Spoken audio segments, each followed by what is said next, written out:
تازہ ترین ویڈیوز کے لیے ہمارا YouTube چینل سبسکرائب کر کے بیل آئیکن پریس کریے تاکہ آپ کو ملے ہر اپڈیٹ سب سے پہلے۔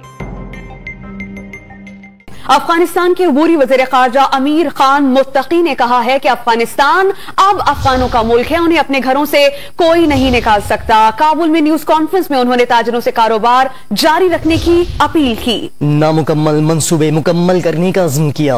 عالمی برادری سے افغانستان کی تعمیر نو میں مدد کے لیے بھی اپیل کی۔ جی، افغانستان کے وزیر خارجہ ہمیں بتا رہے ہیں کہ منفی رجحانات کا خاتمہ ہونا چاہیے۔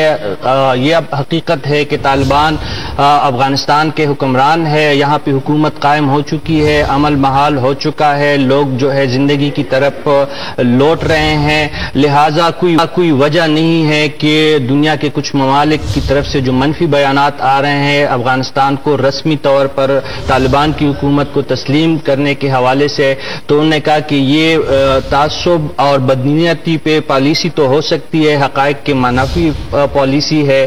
امریکہ سمیت تمام دنیا سے وہ مطالبہ کر رہے ہیں کہ انہیں چاہیے کہ افغانستان کی عبوری حکومت کو جلد از جلد تسلیم کرے، مخالفت کی پالیسی ختم ہونی چاہیے، اور وہ کہہ رہے ہیں کہ اگر افغانستان کے جس پہ تمام افغانستان پہ اس وقت افغانستان کا اور طالبان کا قبضہ ہے، اگر اس حکومت کو بھی دنیا تسلیم نہیں کرے گی تو پھر کسے تسلیم کیا جائے۔